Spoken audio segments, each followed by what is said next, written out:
उसने ट्रेन में मेरे साथ। मैं अपना सामान लिए भागते भागते रेलवे स्टेशन की तरफ जा रही थी।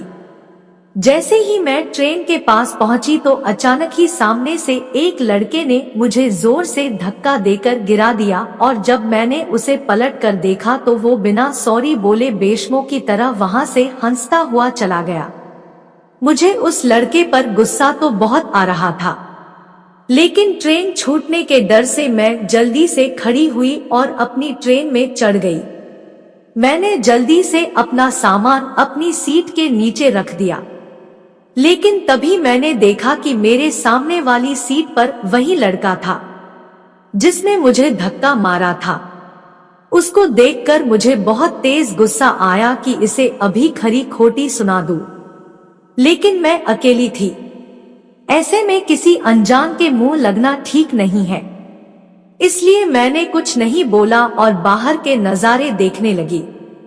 लेकिन आज मैं पहले की तरह ट्रेन के सफर को एंजॉय नहीं कर पा रही थी, क्योंकि वो लड़का जब से मेरे सामने आकर बैठा था मुझे अजीब नजरों से घूरे जा रहा था। मैंने अपने आसपास दूसरी सीटों पर नजर दौड़ाई तो उस ट्रेन की बोगी में ज्यादा लोग नहीं थे। मैंने भी चुप रहना ही ठीक समझा, लेकिन ऐसा लग रहा था कि मैं जितना चुप हूं वह उतना ही फायदा उठा रहा है। वह अभी भी मुझे अजीब और गलत नजरों से देख रहा था। उसके इस तरह देखने के कारण मैं परेशान होने लगी थी और मैंने अपने बैग से एक किताब निकाली और पढ़ने लगी। फिर थोड़ी देर बाद वह लड़का भी अपने बैग से कुछ सामान निकालने लगा, लेकिन वह बैग से सामान निकालते निकालते मेरे पैरों पर अपना हाथ लगाता जा रहा था। मैंने अपने पैरों को अपनी तरफ खींच लिया। फिर जैसे ही वो खड़ा होने लगा तो ट्रेन के अचानक ब्रेक लगाने की वजह से वो अचानक मेरे ऊपर आकर गिर गया। मुझे उसकी छुअन उस समय इतनी ज्यादा चुभ रही थी कि मन कर रहा था कि उसे जोर से एक जोरदार थप्पड़ रसीद कर दूं और लात मारकर उसे ट्रेन से बाहर फेंक दूं। मैंने उसे अपने हाथों से पीछे हटाया और कहा, तुम ठीक से खड़े नहीं हो सकते क्या? कभी तुम मेरे पैरों पर हाथ लगा रहे हो, कभी मेरे ऊपर आकर गिर रहे हो। मैं इतनी देर से तुम्हारी हरकतों से तंग आ गई हूँ। आखिर चाहते क्या हो तुम? वो लड़का बोला, वैसे मैं आपके ऊपर गिरना नहीं चाहता था, लेकिन ट्रेन ने अचानक ब्रेक ही इतनी जोर से लगाया कि मैं आपके ऊपर गिर गया। और रही बात मेरे चाहने की, तो मैं चाहता तो बहुत कुछ हूँ, लेकिन शायद आप इसके लिए तैयार ना हो। उसकी बातों को मैं समझकर भी नासमझ बनी रही। उस लड़के ने किसी से बात करते समय अपना नाम अक्षय बताया था। अक्षय की हरकतें धीरे धीरे ऐसे ही बढ़ती जा रही थी।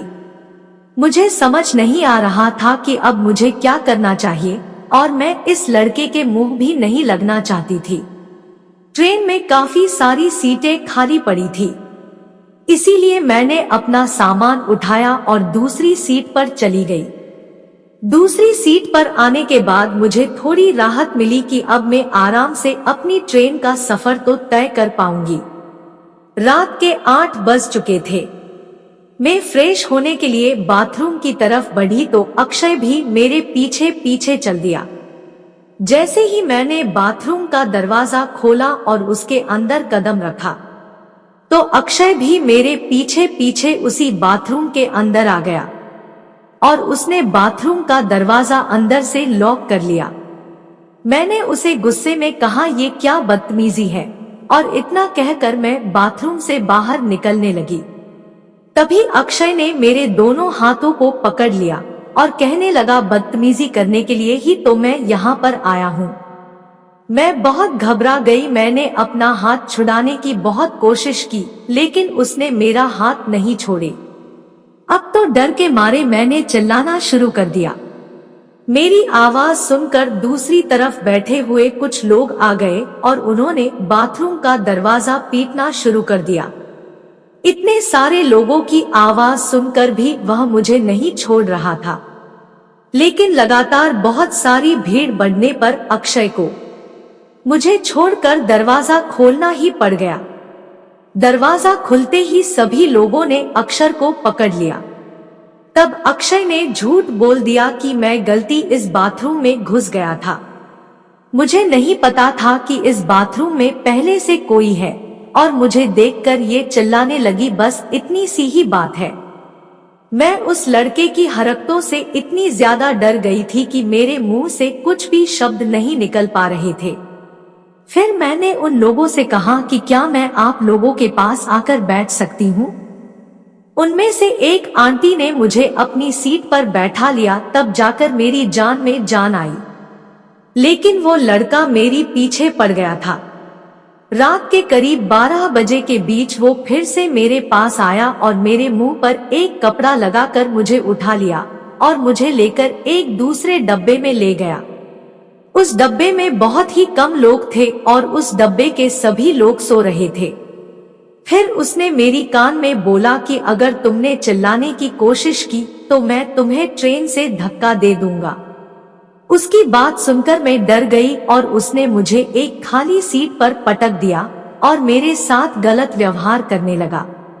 मेरे कुछ भी समझ में नहीं आ रहा था कि मैं कैसे इस जानवर से खुद को बचाऊं।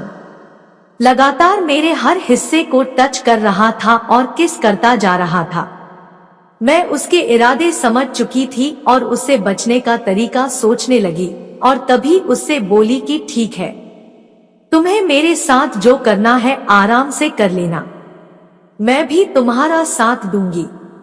तो वो थोड़ा हैरान हुआ और बोला कि क्या सच में? मैंने हमें सर हिलाया तो वो थोड़ा सा मुझसे दूर हुआ और बोला कि तब तो बहुत मजा आएगा। और फिर मैंने कहा कि मैं वॉशरूम में फ्रेश होकर आ रही हूँ ताकि आराम से तुम्हारे साथ एंजॉय कर सकूं।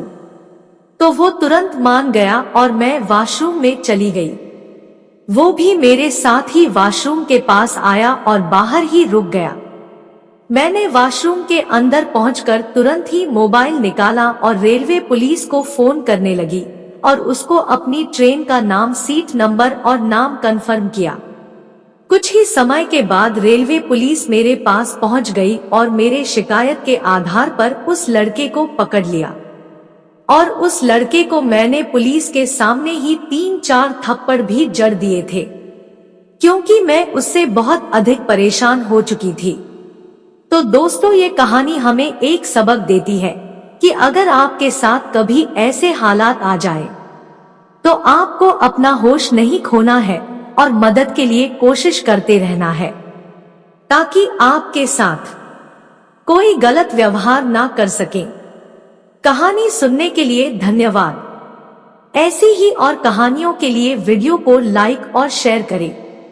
साथ ही चैनल को भी सब्सक्राइब जरूर कर ले ताकि ऐसी ही वीडियोस आपको मिलती रहे।